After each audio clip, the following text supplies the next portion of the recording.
이 겨울철이 되면, 이 가을로 넘어가게 되면 가장 피부로 느끼는 게 뭐죠? 리더님들, 다들 이렇게 생각할 수 있어요. 아, 기운이 쌀쌀해지는 걸 느끼는구나, 이렇게 생각할 수 있는데, 아, 그렇지 않습니다. 우리는 가장 먼저 느끼는 거는 건조해지는 걸 가장 먼저 느낍니다. 이 건조해지는 거를 느낄 때 우리는 어떤 느낌을 맨 처음에 받냐면요. 습도가 굉장히 여름철 동안 높았잖아요. 그 습도가 확 낮아지잖아요. 바람도 많이 불고 습도가 확 낮아지면서 우리는 쾌적함을 느낍니다. 쾌적함은 좋은 거 아닌가요? 그렇습니다. 쾌적함이 느낌은 좋은 건데요. 습도가 낮아져야 쾌적함을 느껴요. 물론 더 낮아지면 굉장히 이제 몸이 마르면서 불편함을 느끼지만 적당한 낮은 습도는 쾌적함을 유발하기 때문에 뭔가 내가 활동하기 좋아진 느낌이나 이런 느낌이 나면 생각보다 낮은 습도에 도달했을 가능성이 매우 높습니다. 우리가 보통 이제 뒤에도 말씀드리겠지만 아주 좋은 최적 습도를 보통 40에서 60% 외우기 어려우니까 저는 이제 55로 항상 말씀드리는데 50% 이상의 습도를 유지해야 된다라고 말씀을 드리거든요. 근데 실내 습도를 50% 이상 유지를 딱 하다 보면 약간 어떤 느낌을 받을까요? 뭔가 약간 습기가 있네 이런 느낌을 받아요. 그러니까 우리가 느끼는 느낌과 실제 우리 건강을 유지해 줄 수 있는 그 습도가 같다 다르다? 다를 가능성이 굉장히 높습니다. 뿐만 아니라 습도는 어떤 점이 중요하냐면 내가 느끼는 감각과 이 느낌이 정확하지 않을 가능성이 매우 높습니다. 주변 사람들하고도 많이 다른데요. 옆에 있는 분하고도 얘기 한번 나눠보시면 굉장히 다른 느낌을 받는 경우가 많아요. 특히나 우리가 제가 이제 강의에 가서 같은 강의장에서 말씀을 드려요. 오늘 습도 어떤 것 같아요? 높다, 낮다, 적당하다 이렇게 얘기를 해보면 다들 드는 손이 똑같지가 않아요. 그런데 온도에 대한 감각은 되게 비슷하거든요. 온도가 낮다, 좀 싸늘하다, 이건 거의 비슷하게 느껴요. 그만큼 습도는 개인적으로 느끼는 감각이 아주 정확하지 않을 때도 많고 본인이 쾌적하다고 느끼는 습도가 그닥 쾌적하지 않은 상황일 수도 있다. 그렇기 때문에 결말에도 말씀드리겠지만 우리는 습도는요, 더군다나 중요한 게 반드시 수치로 체크할 수 있는 것을 가지고 있어야 돼요. 내가 있는 공간에. 아마 사무실에는 웬만한 습도기는 다 있을 거고요. 집에도 습도를 체크할 수 있는 기구들이 있을 텐데 이게 어떠한 기구를 어떻게 쓰냐에 따라서 많이 다르겠죠? 그건 뒤에 다시 말씀드리도록 하겠습니다. 제가 오늘 하루 종일 이제 약국에 있다가 약국 마무리하면서 이제 강의를 시작하는데요. 와, 감기 환자가 정말 많이 늘었어요. 진짜 독감이 거의 폭발 수준입니다. 정말 주변에 독감 환자 너무 많은데 우리 독감 환자들이 많을 때 우리가 해야 될 첫 번째 조치는 뭘까요? 당연히 마스크 착용이죠. 그래서 많은 그 사람들이 있는 곳에 가시면 마스크 착용은 반드시 하셔야 되고 내가 병원에 감기 때문에 가는 게 아니더라도 병원에 갈 때는 무조건 마스크 착용하셔야 돼요. 그리고 또 해야 될 게 뭘까요? 바로 내 주변의 습도를 잘 유지하셔야 됩니다. 제가 이제 환자들 오면 감기에 대한 얘기들을 다 해주고 이제 처방에 대한 얘기 다 해주고 복약 지도를 마무리할 때 저녁에 잘 때 습도 유지 잘 하셔야 된다. 이게 얘기를 꼭 해줘요. 가습기 사용 꼭 하시고 습도 제대로 유지하셔야 된다. 왜냐하면 습도를 유지해야지 더 빨리 낫거든요. 더 오랫동안 안 아파요. 그리고 주변 사람들이 감기에 덜 걸릴 수 있어요. 그러니까 이거를 꼭 얘기해 주는데 오늘 이 내용에 그 내용들이 다 포함이 되니까 우리 리더님들 이거 잘 보시고 주변 사람들, 나의 건강뿐만이 아니라 주변 사람들의 건강을 유지하는데도 꼭 반드시 보탬이 많이 되기를 바라봅니다. 습도는 뭐 중요하다는 거는 뭐 이로 말할 수 없이 우리 환경에 굉장히 큰 영향, 우리 건강에 굉장히 큰 영향을 끼치기 때문에 오늘 습도의 중요성, 습도의 정의부터 쭉 한번 살펴보도록 하고요. 습도가 우리 몸에 끼치는 영향에 대한 거를 좀 자세하게 살펴보고 호흡기에 그러면 어떤 영향 끼치느냐 좀 더 자세하게 알아볼 거예요. 그리고 가습기 중요하겠죠. 고르는 방법, 생활 습관이라든지 이런 걸 다 통틀어서 오늘 습도는 그냥 이 한 시간도 끝낸다 이렇게 생각하십시오. 뭐 습도 더 공부하겠다 이런 생각하지 마시고 요 한 시간에 그냥 습도는 다 끝내버리겠다 이렇게 생각하시면 되겠습니다. 자, 일단은 습도 이렇게 얘기를 많이 하니까 우리가 습도를 되게 잘 알고 있는 것 같지만 사실 습도는 두 가지 개념은 나뉘어진다. 이렇게 좀 다시 한번 정리를 해두시면 좋을 것 같아요. 그 습도는 상대 습도라는 게 있고 절대 습도라는 게 있습니다. 그래서 상대 습도는 현재 온도에서 공기가 포함할 수 있는, 이 공기가 가질 수 있는 최대 수증기량에 대비해서 실제 수증기 비율이 어느 정도 되느냐, 이 정도를 이제 얘기하고 있는 거거든요. 그래서 습도가 몇 퍼센트다 이런 얘기를 하는 거는 대부분 어떤 걸 따를까요? 이 상대 습도를 따릅니다. 절대 습도는 실제로 그 안에 수증기가 얼만큼 있느냐 딱 이걸 따지는 거예요. 그래서 대부분 절대 습도는 많이 나오진 않는데요. 우리가 이 상대 습도를 겨울철에 특히나 중요하게 생각해야 될 이유가 있습니다. 왜냐하면 상대 습도가 생각보다 굉장히 많이 변동이 되기 때문이에요. 예를 들면 온도가 낮으면요. 온도가 낮으면 상대 습도가 높아질까요? 낮아질까요? 온도가 낮으면 한번 맞춰보세요. 리더님들. 상대 습도는 온도가 낮으면 높아집니다. 그렇죠? 그러니까 상대 습도 자체예요. 상대 습도는. 그러니까 온도가 낮으면 동일한 수증기 양에 있다 하더라도 상대 습도가 높아진다는 얘기예요.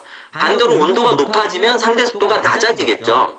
그래서 우리가 밖에 상대 습도, 우리가 그 기상청에서 얘기하는 습도가 탁 나올 때가 있어요. 예를 들어서 오늘 습도는 60%입니다. 그러면 굉장히 좋은 거잖아요. 60%면 와, 딱 적당한 습도네.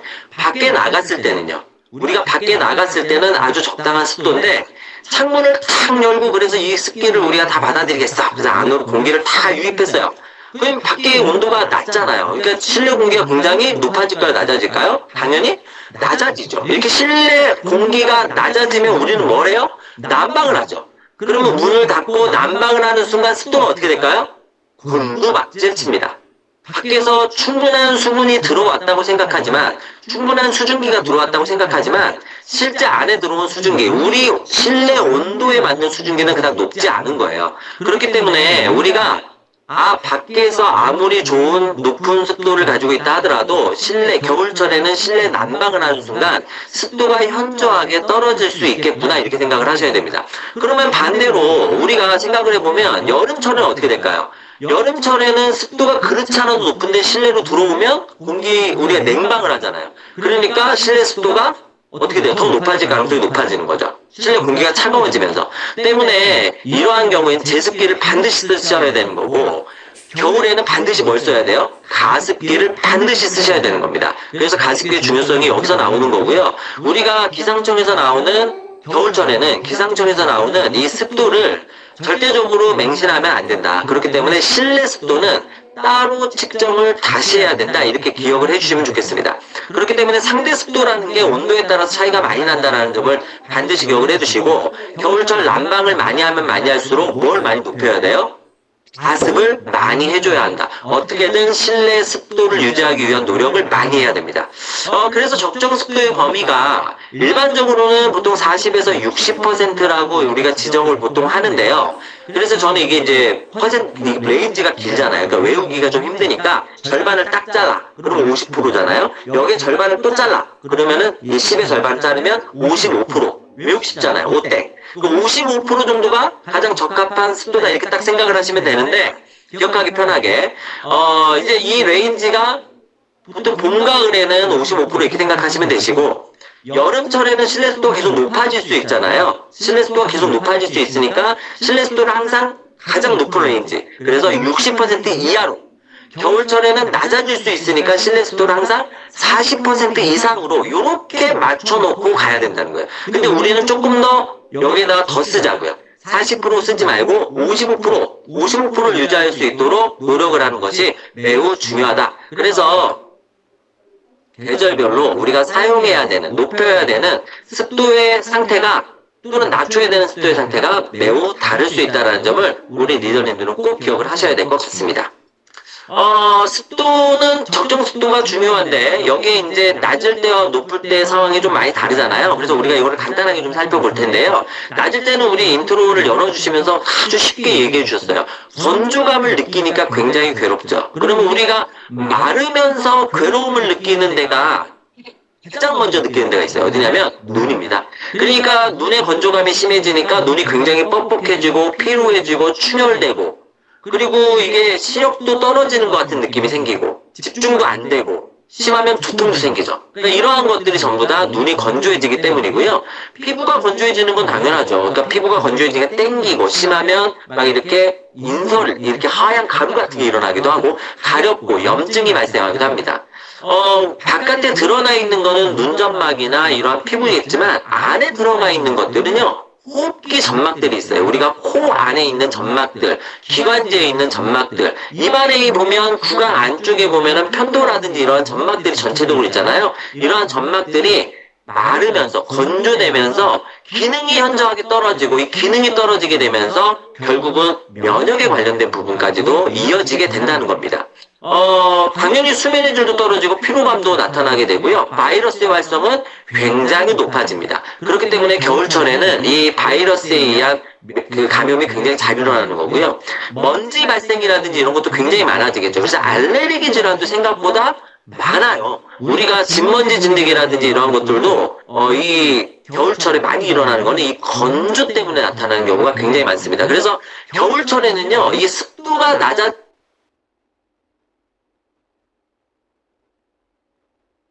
질이 현저하게 떨어지는 거예요. 환기를 굉장히 자주 시켜야 된다 이런 얘기가 많이 나오잖아요. 그렇죠? 자, 높을 때는 그러면 어떻게 될까요? 높을 때는 우리가 경험해 왔어요. 지난 여름을. 어떻게 됐어요? 곰팡이나 세균 같은 게 번식이 굉장히 많아지죠. 그래서 피부 염증이나 이런 곰팡이 균감염이나 무좀 같은 게 잘 생길 수 있고요. 체온 조절이 잘 안 돼서 우리가 잠을 잘 못 잔다거나 이러한 일들이 일어나죠. 열대야 같은 게 이런 거 아니겠습니까? 그리고 알레르기 유발 물질이 증가되는데 이거는 이 습도가 높으면 나타나는 다양한 이물질 때문에 생기는 거죠. 병원군이 발생시키는 것들도 있고요. 그렇기 때문에 높을 때와 낮을 때 우리가 지금 집중해야 되는 것은 언제예요? 낮을 때죠. 그래서 이 낮을 때의 상황을 우리가 잘 집중해서 봐야 한다 이렇게 보시면 되겠습니다. 결국은 이러한 것을 완화시키기 위해서는 가습기를 사용해야 되고 잦은 환기를 시켜야 되고 관리를 잘 해줘야 되고요. 그리고 우리가 몸으로 느껴서는 된다 안 된다? 안 된다. 뭘로 느낀다? 그렇죠. 습도계를 사용해야 된다. 그러니까 우리가 좋은 가습기를 쓰면 이게 다 그냥 해결이 되는 부분일 수도 있어요. 자, 습도가 우리에게 미치는 영향, 그러면 좀 더 자세하게 한번 알아볼게요. 자, 인플루엔자가 엄청 늘어나고 있어요. 지금 이 건조하게 되면 이 바이러스의 활성이 아까 높아진다 그랬잖아요. 그러면서 면역 기능이 현저하게 떨어지게 되는데 감기에도 굉장히 잘 걸리게 되고 걸려도 굉장히 오래 가고 뿐만 아니라 2차 감염, 그러니까 우리가 합병증들도 잘 생기게 됩니다. 그래서 지금 같은 시기에 굉장히 습도 유지가 중요하고 제가 인트로에서도 말씀드렸지만 환자들에게도 꼭 얘기를 해요. 우리가 습도, 저녁에 특히 잘 때는 습도 유지를 잘해라. 왜 잘 때일까요? 뒤에 다시 말씀드리도록 하겠습니다. 일단 이렇게 이러한 감기라든지 이러한 감염성 질환이 잘 걸리는 이유는 바이러스라든지 이러한 것들이 우리 점막으로 들어왔을 때 막아내기가 어려워져요. 일단 코의 습도가 낮으면 코와 목의 점막이 말라요. 이 점막이 충분해야 어떻게 되냐면 들어오는 바이러스가 거기에 딱 걸려요. 그러면 콧물 같은 게 생겨서 그냥 내보내면 되잖아요. 그런데 이렇게 내보내지 못하는 거예요. 기관지 쪽 이 목의 점막도 마찬가지입니다.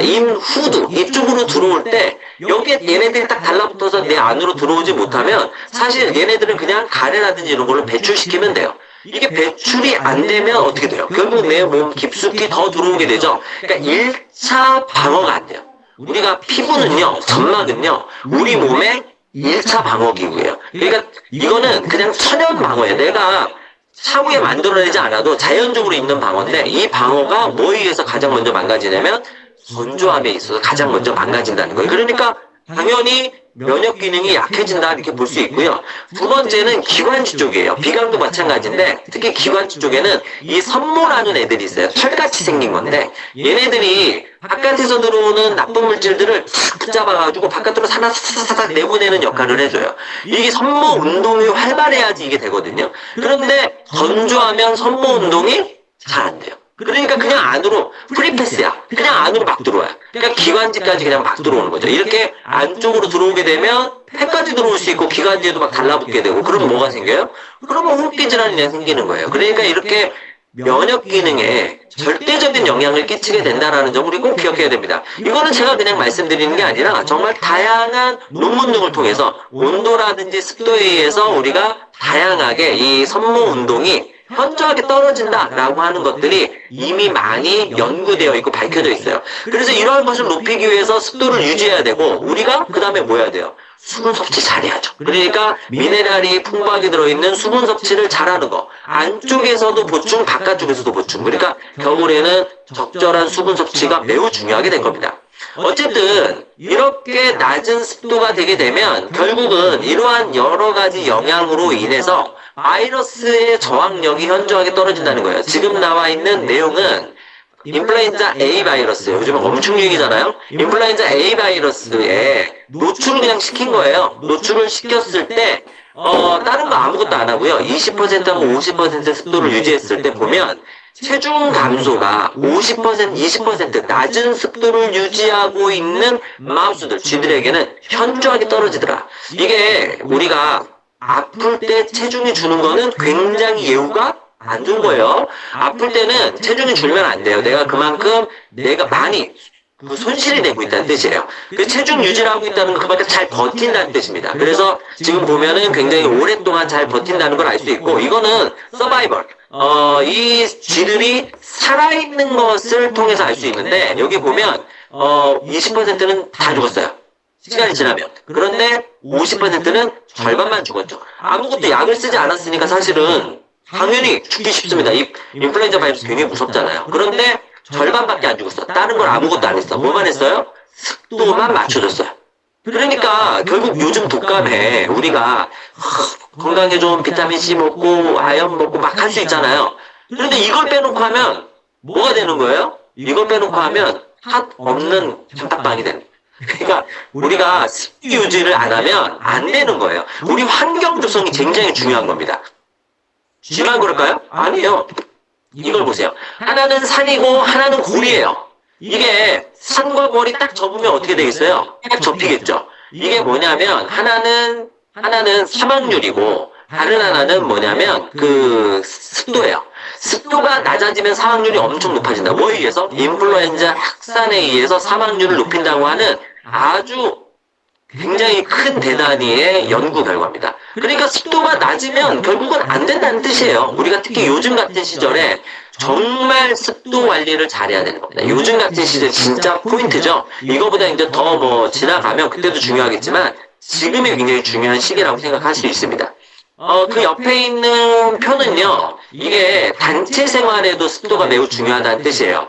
단체 생활을 하고 있는 군인 막사에 생기도 감염, 즉 감기가 유발된 정도를 보니까 습도가 정상적으로 잘 유지되고 있는, 좋은 습도를 유지하고 있는 곳보다 낮은 습도를 유지하고 있는 곳이 훨씬 더 상기도 감염이 많이 걸리더라. 즉 감기에 잘 걸리더라, 이런 뜻이에요.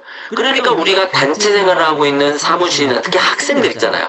요즘에 또 이제 좀 있으면 이제 수능 끝나는데 막판 피니시 하는 친구들, 그리고 수능 끝나고 나면 이제 2학년 애들이 또 3학년 이제 시작하잖아요. 이런 애들이 다 어디에서요? 같이 공부하는 그 장소에 모여서 같이 하잖아요. 여기서 같이 할 때 습도가 낮게 유지가 되면 한 사람이 바이러스 그냥 뿜어내면 바이러스가 다 번질 수 있다는 거예요. 그러니까 우리가 같이 동시에 있는 이러한 공간을 우리가 같이 있을 때는 뭘 체크해야 되냐면 온도 체크도 중요하지만 습도를 잘 유지하고 있는지 우리가 반드시 체크해줘야 되고, 제가 그래서 이 강의 때 꼭 말씀을 드려요.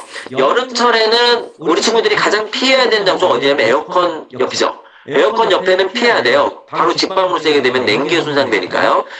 겨울철에는 어디 위주로 가야 되냐면 가습기 있는 위주로 가야 돼요. 우리가 이제 이런 공부를 하는 스터디룸이나 이런 데가 가습기를 사용을 하는데 가습기가 아주 막 좋은 가습기를 쓰진 않잖아요. 이 좋은 가습기와 좋지 않은 가습기의 가장 큰 차이점은 얼마나 멀리 이 물을 물 분자를 비산시켜 주느냐예요. 이 비산을 잘 시켜줘야 좋은 가습기, 그죠? 그런데 좋지 않은 가습기는 근처는 축축한데 멀리는 아주 안 좋아요. 그래서 근처에 있어야 그나마 습도 유지하는 곳에 있을 수 있기 때문에 가습기 근처에 있는 게 매우 중요한 부분이기도 합니다. 그거는 나중에 이제 학습하고도 연관되니까요. 뒤에 다시 말씀드리도록 할 겁니다. 그래서 감기에 덜 걸리려면 이렇게 습도 유지가 잘 돼야 됩니다. 그래서 실제로 이러한 연구들은 되게 많은데요. 우리가 온도라든지 뭐 바람, 그다음에 습도라든지 이런 거에 의해서 우리 호흡기 전망이 굉장히 크게 영향을 받는다, 이렇게 보고 있고, 특히나 습도는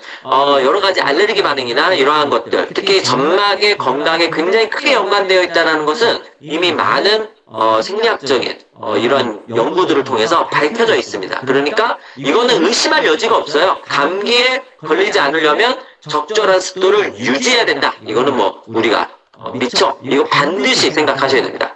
그리고 이제 이 그림은 아마 굉장히 보기 싫으실 건데 피부는 습도가 낮으면 진짜 kok상 늙죠. 이게 건조한 곳에 좀 있다 보면 얼굴이 딱 태가 나잖아요. 이게 금방 태가 나는 좀 신기하지 않아요? 이 피부가 금방 그렇게 습기에 반응한다. 이 바깥에 있는 외부 습도에도 반응하고 물만 며칠 안 먹어봐요. 역시 마찬가지로 굉장히 피부가 포석포석해져요. 그러니까 우리 몸은 정말 굉장히 습도에 예민합니다. 왜냐하면 우리 세포는요 물에 빠져있는 애들이에요. 세포 안에도 물이 들어있고 세포 밖에도 물이 항상 돌아다녀야 되잖아요. 그래야 건강하거든요. 그래야 여러 가지 노폐물도 주고받고 여러 가지 영양소도 주고받습니다. 그렇기 때문에 습도가 우리 물이 그만큼 중요한 거예요. 자, 이 연구는 실제 20명의 지원자를 대상으로 습도 70%좀 높은 상태죠. 그리고 40% 우리가 엔드라인이라고 그랬어요. 여기에 30분간 노출시켰을 때의 상태를 봤어요. 실제 피부 상태를. 30분이잖아요, 30분. 그러니까 이게 정말 아주 금방이잖아요, 금방. 이렇게 짧은 시간인데 어떻게 됐을까요? 이게 이제 잔주름이거든요? 잔주름이 낮은 습도에서 엄청 늘어납니다. 와, 진짜 이거 너무하지 않나요? 그러니까 우리가 정말 습도 있는 데를 찾아다녀야 돼요. 습도 있는 데를 찾아다녀야 되고, 우리 그 유명 연예인 중에 한 분이 이런 얘기 했어요. 자기는 차에 타면, 우리 흔하게 딱 하면 가장 먼저 시동 걸면서 트는 게 뭐예요? 지금 계절에는 히터, 그리고 엉덩이 따뜻하게 국물 딱 떼잖아요. 그거 안 한다는 거예요. 특히나 히터는 절대 안 튼다. 그리고 여름철에도 에어컨은 안 튼다. 왜냐하면 직방으로 오니까요. 이게 그 연예인은 그렇게 하는 이유가 내 피부 관리 때문이다. 이렇게 한 거예요. 근데 이게 실제로 이렇다는 거예요. 잔주름이 30분 만에 확 늘어난다는 거죠. 그리고 이거는요, 뭐냐면 그 수분을 보유하고 있는 정도예요. 이거는 뭐 형편없이 줄어듭니다. 그러니까 이만큼 줄어들기 때문에 그렇고, 이거는 뭐냐면 탄성이에요. 탄력성. 우리가 피부 탄력성 좋으라고 엄청 많이 뭐 먹잖아요. 그런데 이게 30분만 건조한 곳에 딱 노출시키면 탄력이 휙 떨어진다는 거예요. 와, 진짜 슬프죠. 그러니까 이게 습도가 얼마나 피부에 중요한지는 우리가 보습크림을 열심히 바르는 것만큼 굉장히 중요한 거예요. 만약에 내가 건조한 곳에 가면 어떻게 되겠어요? 계속 발라야 돼요. 보습크림을 내 피부가 뺏어가지 않도록 보습크림을 계속 발라야 됩니다. 이렇게 습도는 피부 노화의 주범이고, 이 공기 중의 습도를 유지하기 위해서 노력을 많이 해야 되지만 또 먹는 것도 굉장히 중요해요. 물 보충 많이 해야 되고, 세라마이드, 오메가3, 비타민C 다 알고 계시죠? 이 이너뷰티를 위한 제품들도 정말 꾸준하게 보충하는 것도 매우 중요할 수 있습니다. 그 외에도 우리가 미처 생각하지 못했던 것들을 좀 살펴볼 건데요. 습도가 우리 몸에 영향을 미치는 것 중에 하나가 뭐냐면 수면이에요. 보통 1번과 2번은 습도가 높으면 잠 못 잔다. 이건 우리가 너무 잘 알고 있어요. 경험하잖아요, 열대야로. 그런데요, 습도가 낮아도 잠을 못 잔다는 거예요. 왜냐하면 습도가 낮으면 수면 중에 각성을 늘린다는 거예요. 우리가 이거는 딱 명확하게 나와 있는 것은 아닌데, 제가 이거는 이렇게 말씀을 보통 드려요.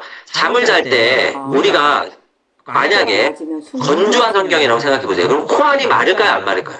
코안이 마르죠. 그러면 공기의 흐름이 느려질까요, 빨라질까요? 말라 있으니까 뭔가 빨리 들어갈 것 같지만 그렇지 않습니다. 비강이 건조하면요, 공기 흐름이 굉장히 떨어져요. 공기 흐름이 나빠진다는 거예요. 그래서 입을 벌리고 숨을 쉬게 돼 있어요. 그러면 입도 마르겠죠. 이렇게 이 입이나 코가 바짝 마르면 어떻게 될까요? 굉장히 불편해져요. 그럼 잠에서 깨는 거예요. 또 한 가지는 뭐냐면 눈이에요. 우리가 눈은 감고 있지만 완전히 밀봉된 상태가 아니죠. 당연히 수분의 이 습도 영향을 받습니다. 때문에 바깥이 너무 건조하면 눈이 건조해지기 시작해요. 자, 눈이 건조하면 문제는 램수면입니다. 램수면에 가면요, 눈이 굉장히 빨리 움직여요. 램수면이 이 안구가 돈다는 그런 뜻이거든요. 그런데 건조해봐요. 마찰이 어마어마하게 생기죠. 마찰이 어마어마하게 생기니까 눈이 굉장히 뻑뻑하고 아침 일어나면 눈이 굉장히 뻑뻑하고 아픕니다. 제가 저희 그 건조기를 여름철에 이제 썼는데, 건조기는 잠깐 틀다 말잖아요. 건조기 계속 틀어놓으면 안 되는데, 제가 실수로 건조기를 밤새 틀어놨어요. 밤새. 와, 아침에 일어났는데 진짜 눈이, 우와, 이제 빠질 것 같은 거예요. 눈곱 맡기고. 정말 엄청나게 힘들었습니다. 잠도 당연히 선잠 많이 자고요. 수면의 질도 현저하게 떨어졌죠. 그렇기 때문에 우리가 건조한 거는요, 잠을 잘 못 자요. 우리가 잠을 잘 못 자면 성장 호르몬 분비가 안 되잖아요. 그러면 아이들에게는 성장의 문제가 생기고 어른들에게는 회복의 문제가 생깁니다. 성장 호르몬은 결국은 내 몸을 리페어하는 건데 리페어가 잘 안 되죠. 감기 걸렸다? 리페어가 안 되면 어떻게 돼요? 당연히 잘 안 낫겠죠. 그러니까 이 수면에도 영향을 많이 끼치는 우리가 이 공기의 습도 유지 얼마나 중요한지 모릅니다. 뿐만 아니라 이거는 진짜 인체를 대상으로 또 실험한 거니까 우리가 반드시 기억해둬야 될 텐데요. 남녀 대학생 36명을 대상으로 상대 습도와 학습 성과 관계를 조사했어요. 그랬더니 습도 40%, 이게 높은 것도 아니에요. 이 정도 유지해 준 거예요. 근데 20%와 40% 이렇게 된 건데요. 20%는 보통 40% 미만으로 내려간 상태라고 생각하시면 쉬워요. 그러니까 실내의 난방을 빵빵하게 하거나 온풍기를 강하게 틀어놨을 때의 상태라고 생각하시면 됩니다. 이 정도의 상태에서 온도를 24도 정도 적정용으로 유지했을 때 가장 학습 성적이 좋았다는 거예요. 건조하거나 습도가 너무 높으면 당연히 불편감이 증가했다는 것이고, 습도는 기온보다 훨씬 더 학습 성과에 더 큰 영향을 줬다는 거예요. 낮은 습도에서는 눈과 기도 점막이 건조함으로 인해서 피로도나 독소 속도가 또는 집중력이 죄송합니다. 독소 속도나 발음이 이상하네. 집중력이 떨어졌다는 거예요. 이거는 우리가 아주 쉽게 테스트해 볼 수 있습니다. 어떻게 보면 되냐면요. 요즘에 잘 안 쓰긴 하지만 추우니까 선풍기 있잖아요. 선풍기 눈에다 아니면 요즘에 히터 있으니까 히터 잠깐 눈 이렇게 뜨고 한번 이렇게 하세요. 눈이 약간 시리죠. 그 다음에 책 한번 봐보세요. 와, 집중이 될까요? 와, 눈 시려가지고 깜빡임을 여러 번 해도 아마 이거 잘 안 가라앉을 거예요. 그래서 바로 인공눈물 넣으셔야 될 겁니다.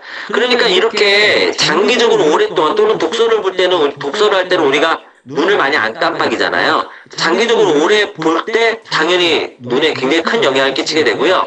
각막이라든지 이런 손상도 이루어질 수가 있습니다. 특히나 스마트폰 같은 거 오랫동안 보는 경우, 이러한 경우는 더 나쁘겠죠. 그래서 아이들 같은 경우에 스마트폰을 안 보게 하는 게 좋은데, 만약에 스마트폰을 많이 볼 수밖에 없는 상황이다. 이런 상황에서는 습도 유지가 되게 중요합니다.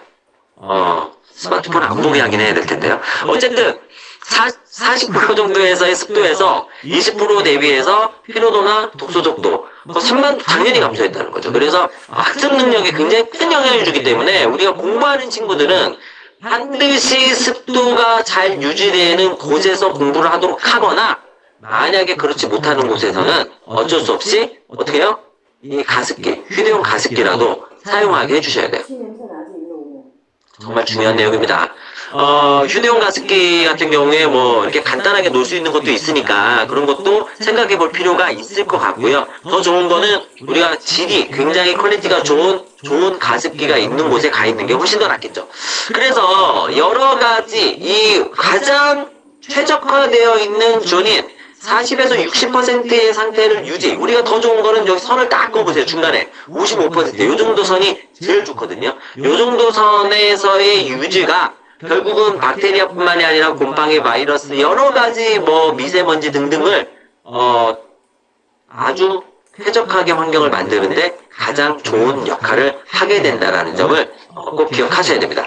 그러면 이러한 것을 유지하기 위해서는 결국은 가습기를 잘 써야 되는데요. 가습기는 크게 세 가지가 있어요. 첫 번째 초음파식 가습기. 이게 가장 대중적으로 오랫동안 사용됐던 가습기라고 볼 수 있는데, 이 초음파식 가습기는요, 고주파 진동을 사용해서 우리가 가습을 하는 거죠. 그러니까 미세한 입자로 물을 쪼개가지고 날리는 거잖아요. 그렇기 때문에 소음이 거의 없어요. 그래서 아주 조용하게 쓸 수 있고, 그래서 소비 전력도 매우 낮죠. 초음파를 고주파를 사용하니까요. 그리고 가격이 저렴하고 디자인도 마음대로 잘 만들 수 있습니다. 근데 단점이 있어요. 단점이 결국은 물을 오랫동안 놔둬야 하기 때문에 세균이나 곰팡이, 그리고 석회질이 잘 생긴다는 거죠. 조그만 애들은요, 그냥 다 들고 닦아버리면 돼요. 그런데 우리가 가정에, 그렇게 조그만 애 놔뒀다가 뭐, 얼마나 쓰겠어요? 매번 물을 갈아줘야 되니까 사용할 수가 없잖아요. 그렇기 때문에 어느 정도 덩치가 있는, 정수량이 어느 정도 되는 거를, 저수량이 어느 정도 되는 걸 써야 되는데, 이러려면 이러한 문제가 생긴다는 거예요. 그래서 이러한 문제를 막기 위해서 뭘 넣어요? 여기 안에다가 가습기 메이트라는 걸 넣었었죠. 이게 살균제거든요. 근데 이게 어떻게 됐어요? 피부에다가 넣었을 때는 문제가 안 됐는데, 흡독성을 우리가 안 한 거잖아요. 그러니까 이러한 것들이 호흡기로 들어왔을 때 어떻게 되는지 알 수가 없는 상황에서 우리가 계속해서 썼죠. 굉장히 큰 문제가 생겼죠. 그렇기 때문에 우리가 이 제재는 요즘에 정말 초소형 제재들이 아니고서는 거의 잘 쓰지 않습니다. 요즘에 소소형 제재들도 그 뒤에 나오는 가열식을 많이 쓰더라고요. 그런데 가열식은 좀 위험하니까 초소형 제재가 아닌 경우에 거의 안 쓰고요. 이게 그리고 실내 습도가 많이 올라가긴 하는데 멀리 퍼지지 않아요. 물 분자가 작게 쪼갠다 하더라도 얘가 이렇게 가다 떨어지죠. 그래서 아까도 말씀드렸죠. 가습기의 가장 또 중요한 점이 하나가 이 비산 능력이 좋아야 되는데 비산 능력이 그닥 좋지는 않습니다. 그래서 사실은 이래저래 가습기 중에서 초음파식 가습기는 요즘에 거의 잘 안 쓰는 분위기예요. 그래서 요즘에 많이 대세가 됐던 게 끓이는 가열식 가습기. 이거는 우리가 어렸을 때 굉장히 많이 써봤습니다. 우리가 난로 같은 데 위에다가 올려놓고 주전자 올려놓고 물 끓이는 거잖아요. 그러면 물을 끓이면 그 끓은 증기가 쫙 퍼지면서 습도가 유지되는 거죠. 그래서 이게 이제 끓여버리니까 뭐가 안 생겨요? 세균의 걱정이 거의 없죠. 고온으로 끓이니까. 그래서 위생적이고, 그리고 끓여서 확 올리니까 습도가 빨리 올라가요. 그렇기 때문에 이런 장점이 있는데, 단점이 있어요. 단점은, 일단은 전기 소모량이 크죠. 뭐 당연히 그럴 수도 있고, 그리고 이 제품에 따라서는 소리가 시끄러워요. 문제는 얘가 멀리 퍼지지 않아요. 멀리. 우리 생각해보면, 주전자에 물 끓일 때, 우리가 옛날에 그 학교는, 지금은 이제 가습기 다 쓰겠지만, 옛날에 학교는 난방을 지금처럼 온풍기가 아니었잖아요. 그때만 해도 그 갈탄이라고요. 이거 이해하시는 우리 리더님들은 연식이 좀 되신 겁니다. 갈탄이라고 해서 진짜 불에 태워가지고 하는 그러한 난로를 썼거든요. 이 난로를 쓰니까 이게 굉장히 건조해지잖아요. 뜨거워지고. 그러니까 그 위에다가 주전자를 놔두고 계속해서 물을 끓였단 말이에요. 그러니까 물을 끓이니까 주변은 엄청 습해요. 주변은. 물이 이렇게 끓어서 가니까. 그런데 이 끝에 있는 애들은 엄청 건조해요. 막 책받침 같은 거 하면 막 이렇게 늘러붙고 막 그쵸. 머리 막 이렇게 산발되고. 그래서 그걸 막고자 어떻게 하냐면 쉬는 시간마다 바닥에다가 물을 어떻게 해요? 계속 뿌려요. 계속 뿌려가지고 습도를 맞추기 위해서 노력을 했죠. 그렇기 때문에 이게 이렇게 잘 퍼지지 않는 단점이 있어요. 그런데 그거보다 더 큰 단점은 화상이에요, 화상. 아까도 말씀드린 것처럼 얘는 조그만한 애들이 잘 안 나오는 게 잘못 건들다가 화상 입을 위험성이 굉장히 높습니다. 큰 애들도 그렇다고 하는데 이게 실제로 뉴스에도 나왔더라고요. 이거 한번 같이 볼게요.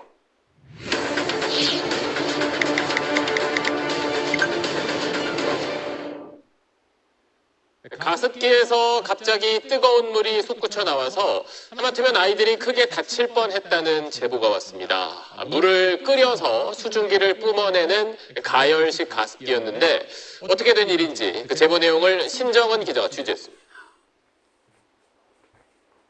어린 아이가 잠든 잘 방에서 들어보세요. 갑자기 큰 폭발음이 울려 퍼집니다. 소리 들렸어요? 문 딱 놀란 판결인데. 아이가 몸을 비틀고 부모도 깜짝 놀라 들어옵니다. 와. 수건 6장을 쓰고도 닦이지 않을 만큼의 뜨거운 물이 이게 가습기에서 지금 흘러 넘친 겁니다. 최신식 가습기잖아요. 애기가 막 울고 있고 경기 일으키고 있고 물은 계속 철철철철 넘치고 있고 콘센트도 타닥거리면서 스파크 튀고 있었고 얼마나 위험합니까? 그쵸? 비슷한 이게 일은 또 있었습니다. 2살 아이를 둔 또 집에서 가습기를 산 지 2주 만 네. 이런 식의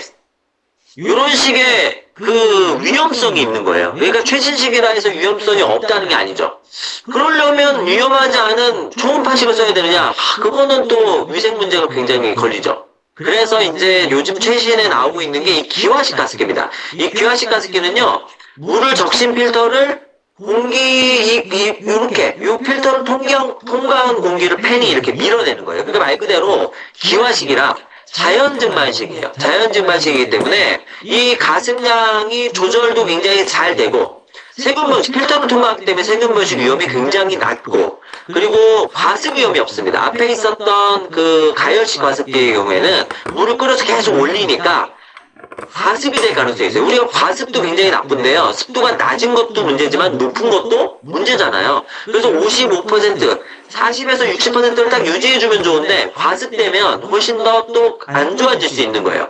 그렇기 때문에 과습의 위험성이 없다라는 거. 전기 소모도 적고 장시간 운전해도 되고, 그리고 이것도 시끄럽지가 않죠. 시끄럽지가 않기 때문에 굉장히 좋습니다. 그리고 미세 물방울이 굉장히 얘가 기관식이기 때문에 굉장히 멀리까지 가요.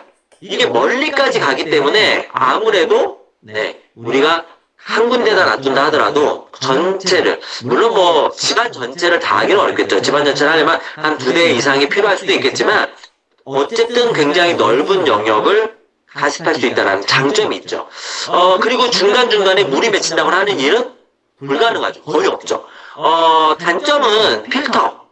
그 다음에 이제 이 필터를 새로 계속 사야 될 것이냐, 아니면 이 세척을 할 수 있는 것이냐, 뭐 이런 거. 그리고 전체적인 세척, 이러한 것들이 이제 문제가 될 수 있고, 그리고 가격대가 좀 높다는 단점이 있는데, 어차피 가습기라는 걸 한번 사면 굉장히 오래 쓰잖아요. 이게 오래 쓰기 때문에 사실 너무 저렴한 거, 자꾸 이 비용, 우리가 가성비를 생각하면 안 돼요. 우리 건강을 위해서 생각하는 거는 비용보다, 가성비보다는 어느 정도 안전하고 우리가 효과적으로 쓸 수 있느냐를 생각해야 한다는 점을 기억해 두시면 좋을 것 같습니다. 그 세 가지를 비교해 보면 우리가 X 표시된 거는 일단은 쓸 수가 없는 거잖아요. 안 쓰는 게 좋은 거잖아요. 초음파식 X가 3개, 가열식도 X가 3개, 기화식은 X가 없죠. 물론 여기 이제 비용 이렇게 하면 X가 하나 들어갈 수도 있겠지만 우리가 비용을 뺀다고 치면 그런 부분에서 기화식이 건강 목적으로 사용할 때는 굉장히 효과적으로 쓸 수 있는 우리의 가습기다, 이렇게 생각을 해주시면 좋을 것 같습니다. 약간 이제 마무리 단계가 됐습니다. 습도 관리를 위해서 여러 가지 이제 생활 습관을 좀 바꿔주시는 것도 매우 중요할 수 있겠는데요. 특히나 건조한 겨울철이 되면서 우리가 환기 잘 시켜줘야 되고, 이거는 환기는 사실은 이 습도의 맞춤보다는 실내 공기 질도 굉장히 큰 영향이에요. 그래서 얘가 환기를 안 시켜주면 진짜 우리 겨울철 실내 공기는요, 최악입니다. 최악. 사시사철을 따졌을 때 황사가 많은 봄철보다 실내 공기 오염도가 더 높을 때가 언제냐면 겨울이에요. 그렇기 때문에 환기 반드시 시켜주셔야 되고, 그래서 습도가 낮은 공기가 들어오면 어떻게 돼요? 높여줘야 되죠. 그렇죠? 높여서 우리가 가습을 꼭 해줘야 되고, 그리고 빨래는 우리가 빨래를 가지고 이 습도를 유지한다고 얘기하시는 경우도 있는데, 여기 뒤에 이제 나오긴 하지만 저는 사실 빨래는 그닥 권장을 안 합니다. 왜냐하면 빨래를 가지고 실내에 널어놓으면 빨래 안에서 나오는 애들이 있어요. 뭐예요? 완전히 제거되지 않은 세제들이 나오겠죠. 그렇기 때문에 빨래는 실외 건조를 하는 게 굉장히 좋습니다. 그래서 빨래에 있는 이 물로 습도를 맞추려고 생각 안 하시는 게 좋을 것 같다. 계절별로 약간 좀 달리 생각하셔야 되고, 빨래 실내 건조는, 여기에 실내 건조는 우리가 세제가 안 묻어 있는 애들만 한정한다, 이렇게 생각하시면 좋을 것 같아요. 그리고 자연 습도, 우리가 식물 키우는 것도 매우 좋죠. 그리고 물그릇, 젖은 수건도 매우 좋습니다. 그래서 사실 수건 같은 경우는 제가 많이 권장하는 편이에요. 왜냐하면 물만 묻혀서 널어놓으면 되기 때문에 아침 일어나면 진짜 바짝바짝 말라있죠, 겨울철에는. 그게 그만큼 습도가 엄청 낮다는 거거든요. 그리고 기화형 가습기를 우리가 사용하는 것이 매우 좋겠다. 습도계를 활용해야 된다. 내 몸에 있는 감각을 믿지 마라, 습도는. 다시 한번 말씀드리지만 습도는 정말 사람마다 느끼는 게 다 다릅니다. 그렇기 때문에 내가 느끼는 습도가 맞다 생각하시면 안 되고요. 내가 인간 습도계야, 이런 생각 갖지 마시고, 습도는 습도계를 가지고 측정해라. 그러니까 우리가 그 가습기에는 다 습도계가 붙어있기 때문에 굉장히 쉽게 측정할 수 있고요. 만약에 사무실 같은 곳이라면 습도계 굉장히 싸요. 습도계 같은 거 하나 갖다 놓고 유지해 주시는 게 좋을 것 같다. 그리고 급격한 변화에 주의할 필요가 있다. 적정 습도는 우리가 반드시 생각해 보실 필요가 있겠습니다. 결국 40에서 60%, 우리가 55% 기억하자고 말씀을 드렸고요. 50% 이상은 좀 유지해 주시는 게 좋습니다. 겨울철에도. 호흡기와 피부 건강이 필수다. 그리고 여러 가지 환경적인 문제도 당연히 중요하겠고요. 그 다음에 학습이라든지 수면에도 매우 중요하다. 제가 이제 마무리 지으면서 한 가지 더 말씀을 드리면, 가습기는 계속 틀어놓는 거다. 특히 잘 때 틀어놓는 게 매우 중요하다 말씀을 드리는데, 우리가 잘 때는 잘 못 느끼잖아요. 그걸 느껴서 깰 정도면 이미 굉장히 심한 것까지 간 거예요. 그러니까 잘 못 느끼기 때문에 내가 느끼기 전에 행동하기가 어렵습니다. 깨어있을 때는 입이 마르거나 건조하면 어떻게 해요? 물 마시죠. 피부가 건조한 것 같으면 어떻게 해요? 보습제 바를 수 있죠. 눈이 건조하면 안약 넣으면 되잖아요. 그죠? 인공눈물 넣으면 되잖아요. 이렇게 내가 뭔가 내 몸을 보호할 수 있는 여러 가지 행동을 취할 수 있는데, 잘 때는 안 돼요. 그러니까 잘 때는 무방비란 말이에요. 그러니까 잘 때는 더군다나 가습기를 꼭 틀어놓고 자야 돼요. 그래서 습도가 일정하게 유지될 수 있도록 하고, 이렇게 유지됨으로 인해서 내가 건강할 수 있도록 하는 것이 매우 중요하고요. 이렇게 습도를 잘 유지하는 것이 꿀잠을 보장합니다. 결국은 꿀잠을 자는 거는 결국 내가 성장 호르몬부터 시작해서 나의 모든 밸런스가 맞춰지는 건데, 회복이 내 몸에 있는 에너지 회복하죠. 그런데 내가 잠을 못 자면 이게 다 안 되잖아요. 그러니까 잠을 굉장히 잘 잘 수 있는 거, 우리가 멜라토닌만 생각하지 마시고 이렇게 습도도 반드시 기억해 주셔야 된다는 점까지 마무리 짓겠습니다. 40분 정도 마무리하기로 했는데 한 3분 정도 오버됐습니다. 이제 사전 질문 답변을 진행할 순서인데요. 일단은 몇 가지가 강의 중에 다 나온 거라 그것만 몇 가지는 좀 이렇게 중복해서 얘기는 안 해도 될 것 같아요. 이게 지금 사전 질문인데, 첫 번째 좋은 가습기 고르는 방법 아까 말씀드렸죠. 일단은 돈 따지지 마시고, 돈도 따지긴 해야 될 텐데요. 너무 돈만 따지지 마시고 물 분자가 고루 잘 갈 수 있도록 되어 있느냐, 그래서 멀리 비산할 수 있느냐를 알아봐 주시고, 두 번째 무거운 물 분자가 생기지 않도록 하느냐, 그럼 주변에 다 떨어질 테니까요. 그리고 두 번째, 그리고 세 번째 안전하냐, 그래서 무슨 세균이나 바이러스 또는 여러 가지 석회질이 생기는 위험성이 있는지, 또는 뭐 가열 가습기처럼 뭔가 폭발의 위험이 있는지, 이러한 것들이 아닌 거, 이러한 것들을 체크하셔가지고 고르시는 것이 가장 좋은 방법이다, 이렇게 말씀드릴 수 있겠습니다. 습도는 꼭 유지해야 되나요? 습도는 반드시 유지해야 된다고 이제 좀 아셨겠죠. 이거는 세 번째, 공기 중에 습도 중요성과 마찬가지인데 내 몸에 정말 어마어마하게 영향을 끼치죠. 습도와 비염의 연관성 굉장히 높습니다. 특히 습도가 낮으면요, 알레르기 물질들이 굉장히 많아져서 비염이 생기기 쉽고요. 특히 환기가 잘 안 되는 겨울철에 진먼지 진드기에 의한 비염의 발생이 매우 높습니다. 그렇기 때문에 습도가 낮아지면 공기질이 현격하게 떨어지면 알레르기 증상이 굉장히 많이 생기기 때문에 비염이나 천식 등이 유발될 가능성이 매우 높습니다. 공기 중 세균으로 인한 질병. 공기 중 세균으로 인한 질병은, 세균이 떠다녀서 생기는 질병은 그리 흔하진 않습니다. 대부분 바이러스에 의한 것들이 많고요. 세균에 의한 거는 호흡기 질환 중에서 예를 들어서 연쇄상 구균이라든지 이런 것들이 떠다닐 수도 있거든요. 특히 그 폐렴 구균이라든지 이런 건 균인데, 호흡기 질환을 일으킬 수 있거나 염증 반응을 일으킬 수 있는, 내 몸에 있는 균 감염을 일으켜서 여러 가지 호흡기 감염을 일으킬 수 있는 이러한 균들이 있죠. 이러한 균들이 질병을 일으킬 수 있습니다. 그래서 대부분 호흡기 감염증들이 많습니다. 일반적으로 공기 중에 있는 세균을 위한 질병은요, 그보다 바이러스가 훨씬 더 많겠죠. 건강한 습도 유지를 위해 나쁜 습관을 끊어내는 방법에 대해 다뤄주시면 좋겠습니다. 일단 첫 번째, 뭘까요? 내가 내 몸으로 습도를 체크하는 습관. 그거는 제일 나쁩니다. 우리가 이 정도면 쾌적하네. 이게 제일 나빠요. 그래서 항상 습도계를 보는 습관이 굉장히 중요하고요.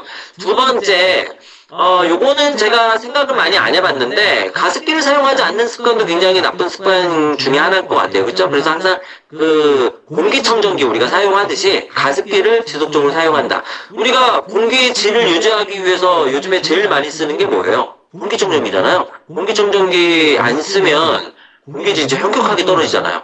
미세먼지 농도도 굉장히 높아지고요. 그래서 공기청정기 쓰는 것처럼 가습기를 좀 자주 쓰는 게 매우 좋고요. 그리고 뭐가 있을까요? 난방, 너무 높은 온도에 난방을 하는 것도 매우 안 좋죠. 온도가 높아지면 습도가 낮아지니까요. 그래서 너무 바깥 기온과 차이가 나는 높은 난방을 하는 것도 안 좋을 것 같습니다. 저희 가정만 봐도 각 구성원의 습도의 체감을 다르게 느낍니다. 그게 사람마다 다르다니까요. 사람마다 느끼는 게 달라요. 그래서 이거는 그 원인이 있는 것은 아니고 각각의 본인들이 가지고 있는 그 느낌, 감각이 다르기 때문에 그렇습니다.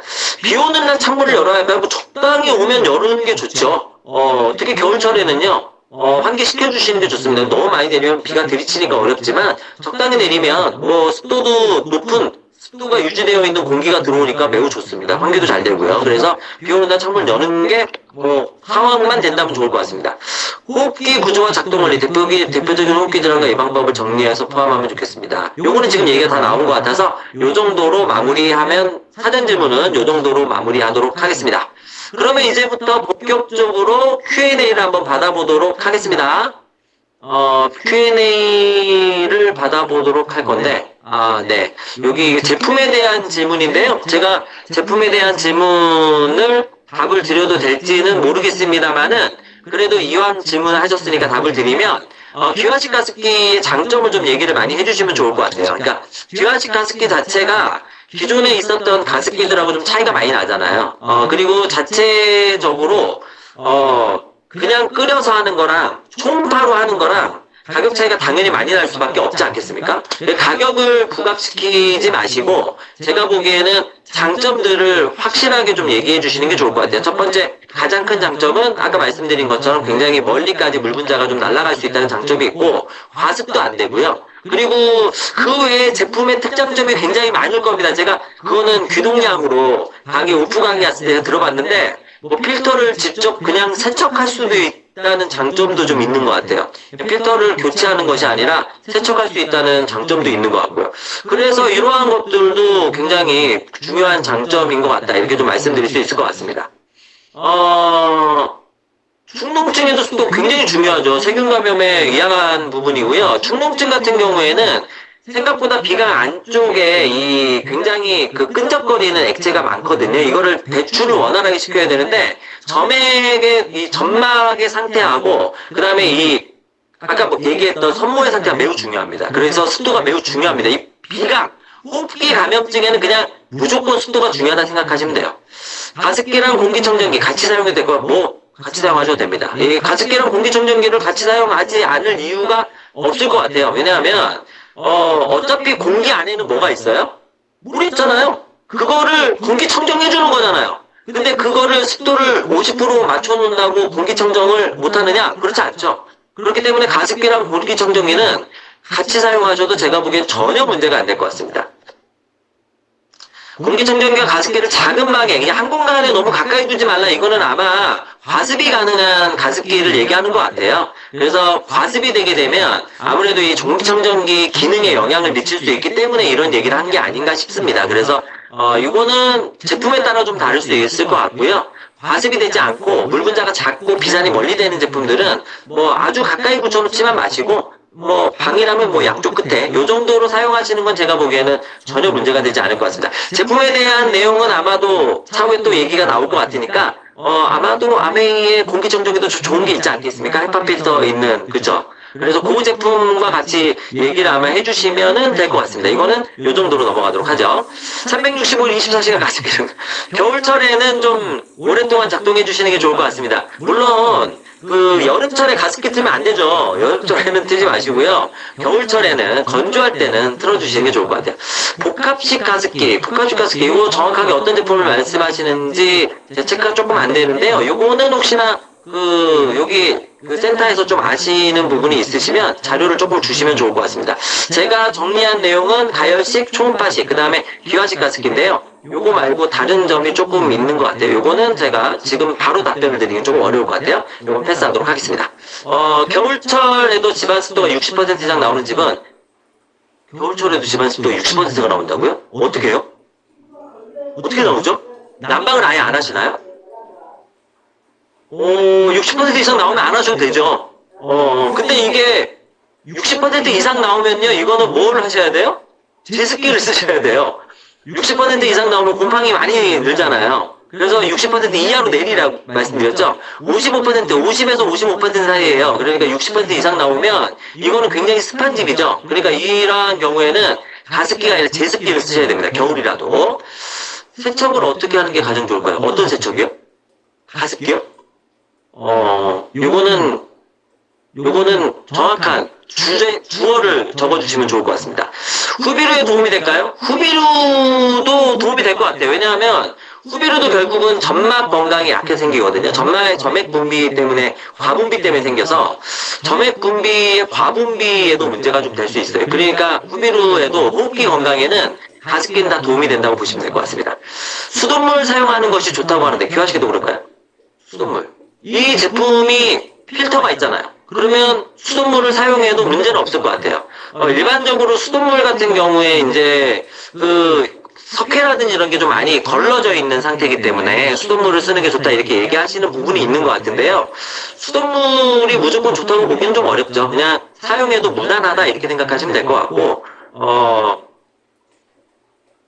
이왕이면 정수된 물이 훨씬 더 좋지 않겠습니까?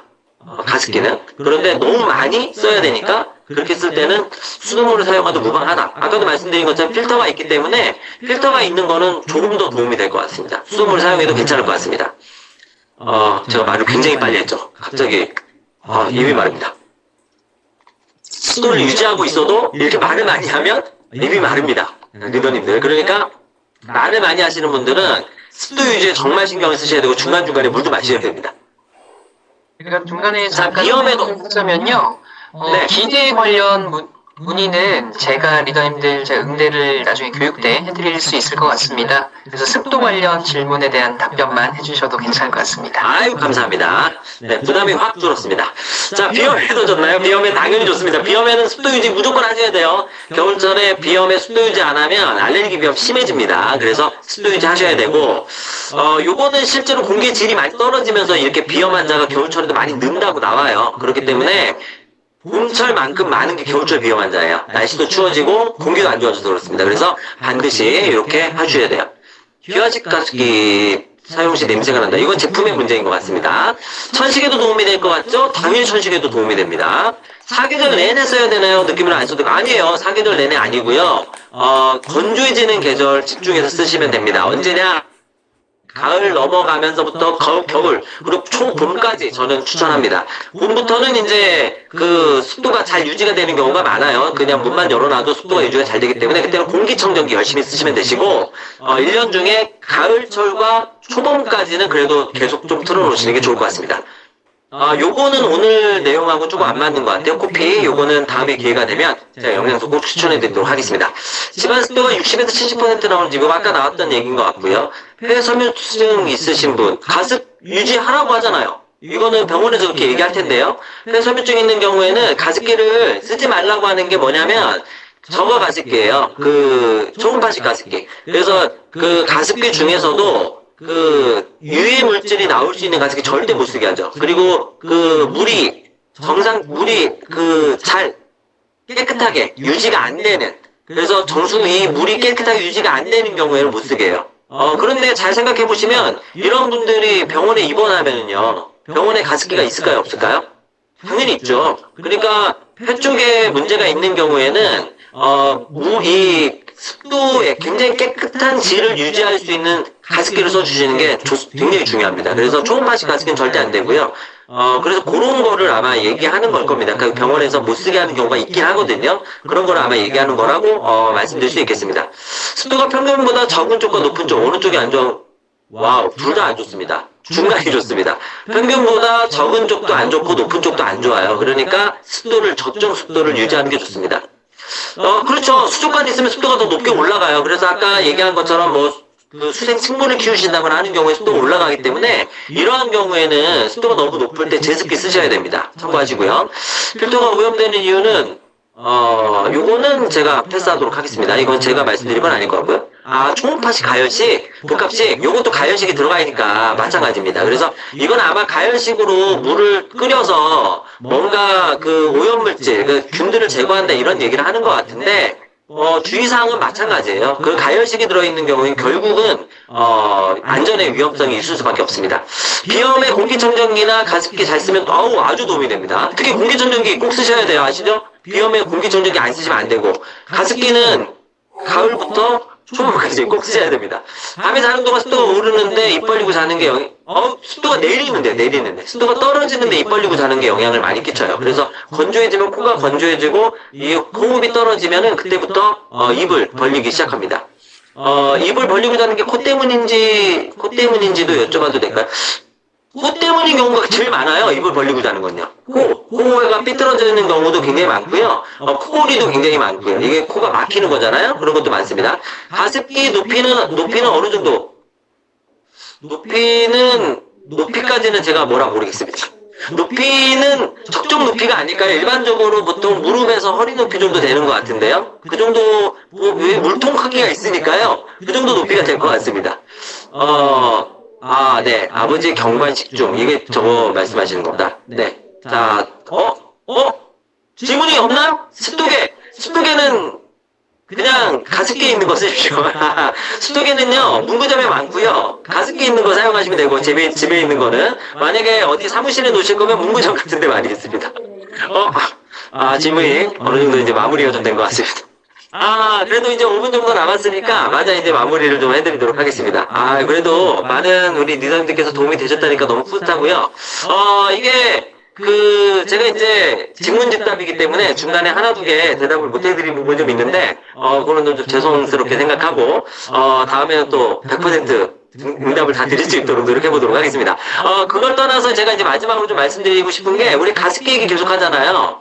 가습기 얘기 계속 하는데, 겨울철에 실내 습도만큼 중요한 게 아까도 몇 번 말씀드렸지만, 실내 공기예요. 그래서 실내 공기질을 굉장히 많이 생각하셔야 됩니다. 우리가 습도만 계속 높이고 공기질이 떨어져 있으면 그것도 굉장히 안 좋습니다. 그러니까 습도를 높이는 것도 신경을 계속 쓰셔야 되지만 공기질을 어떻게 깨끗하게 개선할 것이냐. 특히나 겨울철에도 황사가 오잖아요. 그래서 실내에도 미세먼지도 굉장히 많아지고 유해물질들이 많아지는데 이 유해물질들이 건조해지면 훨씬 더 비산이 많아진단 말이에요. 그러니까 실내 안에 미세먼지 농도가 굉장히 높아져요. 그래서 우리가 겨울철에 우리가 공기청정기 이런 거 생각하시면 봄만 생각하는데 그렇게 생각하시면 안 되고 겨울철도 반드시 꼭 생각해 주셔서 이 겨울에 습도와 함께 공기의 질도 유지를 굉장히 잘해 주시는 게 호흡기 건강뿐만 아니라 내 피부 건강, 여러 가지 건강에 굉장히 기본적인 토대가 된다. 이렇게 기억을 해 두시면 건강을 유지하는데 훨씬 더 도움이 많이 될 수 있을 것 같습니다.